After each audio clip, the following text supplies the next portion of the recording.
자, 입문 강의 이제 네 번째 시간 볼게요. 자, 이번 시간에는 7조, 8조, 9조를 볼 겁니다. 7조는 간단해요. 사건의 이송. 그래서 사건의 이송은 뭐냐면 소를 제기하면 이제 법원이 소장을 보잖아요. 근데 우리가 재판해야 되는 사건이 아니에요. 그럼 이런 경우에 국민한테 원고한테 되돌려 보내지 말고 그걸 재판할 수 있는 법원에 보내줘라. 이렇게 간단하게 그냥 사건의 이송 정도를 보시면 됩니다. 자, 그래서 원고가 고의 또는 중과실 없이, 고의는 일부러 알면서 그냥 아무 법원에다 낸 거를 얘기하고, 중대한 과실은 여러분들 고의랑 그냥 똑같다고 지금은 생각하시면 돼요. 그럼 일부러 관할권, 재판권이 없는 법원에다 막 제기한 게 아니라면 국민들은 법적 지식이 부족하니까 그걸, 자, 원고의 고의 또는 중과실 없이 심급을 달리하는 법원에 잘못 제기한 경우에는 그 관할권을 갖는 법원에다 이송해 줘라. 요게 제 7조입니다. 그럼 그림으로 이제 한번 볼게요. 어떤 경우냐면 여러분들 대한민국은 삼심제다 삼심제다 이런 얘기 많이 듣잖아요. 그럼 하나의 사건에 대해서 세 번 재판받을 권리가 삼심제라고 얘기를 하는 겁니다. 그럼 예를 들어서 갑이라는 국민한테 처분이 나왔어요. 그럼 얘가 항고소송을 제기할 때 항고소송도 삼심제를 채택하고 있어요. 그럼 제일 먼저 어디에다 소를 제기하는 거냐? 1심 재판을 할 수 있는 1심 행정법원에 소를 처음 제기해야 돼요. 근데 여기서 판결이 나왔어요. 근데 그게 불리해요, 자기한테. 그럼 원고든 피고든 불리한 판결을 받은 사람이 항소를 하면 2심 고등법원으로 가는 겁니다. 또 판결이 나왔어요. 불리한 그 당사자가 대법원에 상고를 해요. 그래서 하나의 사건, 이 처분이 위법이냐 적법이냐에 대해서 1심, 2심, 3심 세 번 재판받을 수 있는 제도를 삼심제라고 얘기합니다. 그럼 갑이 이 처분에 대해서 처음 항고소송 제기할 때 1심 관할법원에다 소를 제기해야 되는데 고의 중과실 없이 이걸 고등법원에 제기하더라는 거예요. 이 경우에 고등법원은 야, 얘 바보 아니야? 우리는 2심 법원인데 야, 카카 이렇게 되돌려 보내지 말고 이 사건에 대한 1심 재판권을 가지고 있는 1심 관할법원에 이송해 줘라. 요렇게 만들어 놓은 게 바로 사건의 이송이라고 보시면 됩니다. 여기요 옆에 있는 그림은 여러분들이 본 강의에서 이제 상세하게 배우실 거고요. 지금은 법조문 위주로 입문하는 강의니까 사건의 이송이 뭐냐. 요렇게 심급관할 1심, 2심, 3심 그럼 각 심급마다 재판권이 다 분배가 돼 있는데 그럼 처음 소제기할 때는 1심 행정법원에 제기했어야 되는데 고등법원, 2심 법원에다가 잘못 제기했다면 돌려보내지 말고 국민을 관할권 있는 법원에 이송해 줘라. 요게 제 7조의 사건의 이송이라고 생각하시면 됩니다. 자, 그럼 이제 다음 8조를 볼게요. 자, 8조는 법조문 정도 보시면 됩니다. 지금 여러분들은 행정소송법을 배우고 있는 거예요. 그럼 8조 1항에 뭐라고 되어 있느냐? 법 적용례 그려놓고 행정소송에 대하여 다른 법의 특별한 규정이 있는 경우를 제외하고는, 그럼 다른 법에 특별한 규정이 있는 게 어떤 경우냐?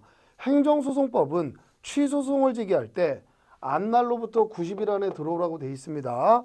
근데 다른 법에 부가가치세법이든 예를 들어 뭐 지방세법이든 국세기본법이든 다른 법에 항고소송 제기하려면 취소송 제기하려면 60일 이내에 와라 이렇게 만들어져 있어요. 그럼 이때는 60일 안에 가야 됩니다. 이런 게 바로 특별법을 얘기하는 거예요. 그럼 특별법에 행정소송법이라는 행정소송에 관한 일반법과 다른 규정이 있으면 그걸로 가고, 근데 만약에 이런 특별한 규정이 없어요, 다른 법에. 그때는 행정소송에 관한 일반법이 이 행정소송법이니까 이 법의 규정에 따라서 진행하면 된다. 그럼 다른 법에 90일보다 더 짧은 기간으로 규정 안 해놨으면 90일 안에 오면 되는 거야. 이게 특별법과 행정소송법이라는 일반법의 관계, 요거를 1항에다가 만들어 놓은 겁니다. 자, 그럼 2항에는 뭐라고 되어 있느냐? 행정소송에 관하여 이 법, 행정소송법에 규정이 없는 경우들이 있어요.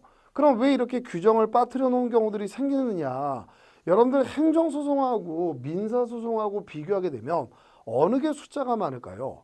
자, 민사소송하고 행정청이 처분해서 다투는 소송하고 숫자가 민사소송이 10,000배는 더 많아요. 그러다 보니까 국회가 법 만들 때 민사소송법을 만들면서 소송이기 때문에 필요한 규정을 엄청나게 상세하게 아주 몇백 조 이렇게 만들어 놨단 말이에요. 근데 행정소송법은 기껏해야 50조도 안 돼요. 그러다 보니까 소송이기 때문에 너무나 당연하게 필요한 사항들 여기 다 있는데 이걸 또 행정소송법 만들면서 전부 복사해서 옮기느니 이 법에 규정이 없는 상황인데 소송이기 때문에 너무나 필요한 규정들이 있단 말이에요. 그게 민사소송법에 대부분 다 있어요.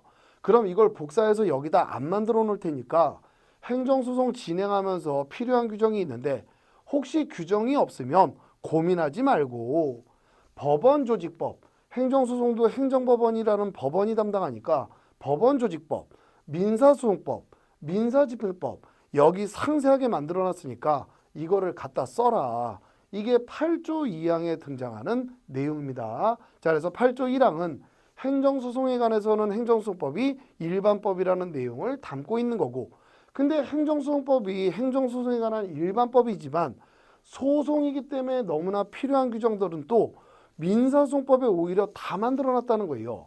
그럼 그거를 다 안 만들어 복사해서 안 옮길 테니까 혹시 규정이 없으면 고민하지 말고 법원조직법, 민사소송법, 민사집행법 여기 상세하게 만들어 놨으니까 그거 갖다 써라. 이게 8조의 내용입니다. 8조는 이제 요 정도 보시면 되고요. 제9조는 이제 뭐가 등장하냐면 좀 전에 이제 여러분들이 심국관할 1심, 2심, 3심 이렇게 법원도 재판, 관할을 분배해 놨다고 그랬잖아요.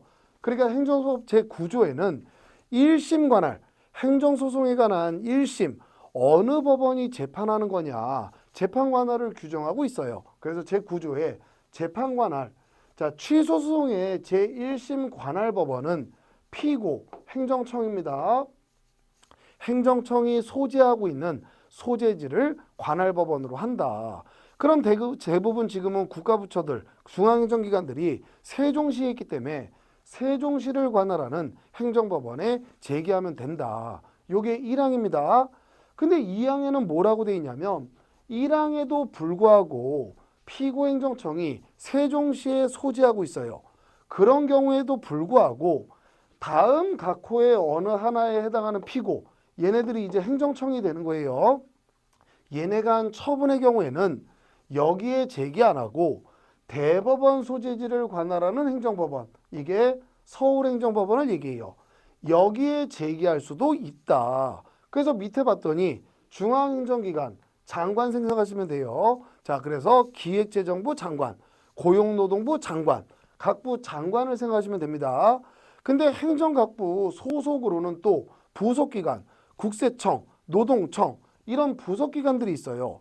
거기에 또 합의제행정기관, 그래서 공정거래위원회, 뭐 중앙토지수용위원회, 지방노동위원회, 중앙노동위원회 이런 합의제행정기관들이 있습니다.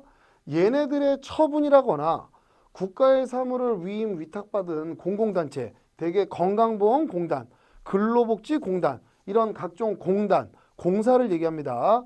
얘네들이 만약에 처분을 했다면 그때는 소재지에 안 내고 서울행정법원에 제기할 수도 있다. 요걸 2항으로 만들어 놓은 거예요. 그럼 3항은 뭐냐? 토지 같은 거 국가가 뺏어가는 경우들이 있습니다. 이런 걸 수용처분이라고 그래요. 부동산을 뺏어간다거나 어떤 건물에 대해서 철거 명령을 했다거나 부동산과 관련 있는 처분들이 있어요. 그때는 그 부동산이 위치하고 있는 소재지를 관할하는 행정법원에 제기할 수도 있다. 이렇게 1항, 2항, 3항을 만들어 놓은 겁니다. 그럼 요걸 이제 그림으로 이제 가볍게 여러분들 보여드릴게요. 세 가지가 다 겹치는 경우를 이제 보여드릴게요. 지금 갑이라는 사람이 수원 지역에 건물을 하나 가지고 있어요. 근데 국토교통부 장관이 국토교통부 장관이 야, 이 건물 철거해라 이렇게 철거 명령을 했다라고 한번 볼게요. 그래서 갑이라는 애가 이 철거 명령 처분, 이 건물 폐쇄 명령 이런 부동산과 관련된 처분이 나오는 겁니다. 이 처분에 대해서 소송을 제기하려고 해요. 그럼 1심 어느 법원에 제기할 수 있는 거냐? 1항에 따르게 되면 요 장관이 소재하고 있는 소재지 그럼 어디에 제기할 수 있냐? 지금 국토부 장관은 세종시에 있으니까 세종시를 관할하는 행정법원에 제기할 수 있다는 겁니다. 그럼에도 불구하고 만약에 이 처분청이 중앙행정기관의 장관이라든지 부속기관의 장이라든지 이런 경우라면 대법원 소재지를 관할하는 행정법원, 서울행정법원에 제기할 수도 있다. 근데 또 만약에 그 처분이 부동산과 관련된 처분이에요. 그럼 그 부동산이 수원 지역에 소재하고 있었네요. 그럼 수원지방법원, 여기 행정사건을 관할하는 행정법원, 그래서 행정법원. 그래서 여러분들이 수원지방법원을 가시게 되면 서울은 행정사건만 전담하는 행정재판부들만 쓰는 건물을 하나 만들어줬어요. 그걸 서울행정법원이라고 부르는 겁니다. 그럼 서울 이외의 다른 지역의 행정법원은 어디를 얘기하는 거냐?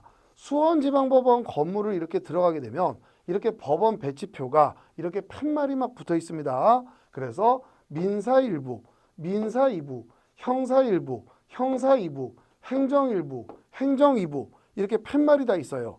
이때 요 행정부가 이 지역을 관할하는 행정법원이 되는 거예요. 그럼 부동산과 관련된 처분에는 이게 수원 지역에 있어요. 그럼 수원지방법원 행정부에 소를 제기할 수도 있다. 이렇게 만들어 놓은 게 제9조의 1심 재판관할에 대한 법원을 규정해 놓은 겁니다. 그럼 여기서 이제 하나 더 여러분들이 용어를 좀 기억하실 게 지금 이런 경우에 갑은 꼭 세종시에만 제기해야 돼요? 아니죠. 세종시에 제기할 수도 있고 서울행정법원에 제기할 수도 있고 수원지방법원 행정부에 제기할 수도 있죠. 세 개 중에 하나 골라서 제기할 수 있습니다. 이런 관할을 임의관할이라고 얘기해요. 자, 임의관할. 그럼 요거에 반대되는 말이 무슨 관할이란 개념이 있냐면 전속관할이라는 개념이 있어요. 그럼 임의관할과 전속관할은 어떤 차이가 있느냐? 만약에 구조에서 1심 관할법원은 피고 소재지 관할법원에만 제기하여야 한다. 이렇게 그냥 못을 박았어요. 1심 항고소송 재판관할은 피고 소재지를 관할하는 행정법원에 제기하여야 된다. 끝! 그럼 요 사건에 대한 1심 관할법원은 요 세종시 관할법원만 재판할 수 있어요. 다른 법원에 소제기하면 받아주질 않아요. 무조건 여기만 제기해야 됩니다. 이게 바로 전속관할이라는 개념이에요. 그럼 임의관할은 뭐냐? 재판권이 하나의 법원에만 있는 게 아니에요. 여러 개의 법원에 있네요. 그럼 국민이 어디로 갈까? 골라서 제기할 수 있어요. 이런 관할을, 재판관할을 임의관할이라고 얘기를 합니다. 자, 그럼 이번 시간에 인문 강의 4번으로서 기본적으로 이제 여러분들 보신 게 제7조 보셨고 8조 보셨고 제9조 재판관할 여기까지 이제 인문 강의 4번으로 전달해 드렸습니다. 저는 다시 이제 인문 강의 5번으로 이제 또 주중에 시간을 빼서 다시 한번 뵙도록 하겠습니다.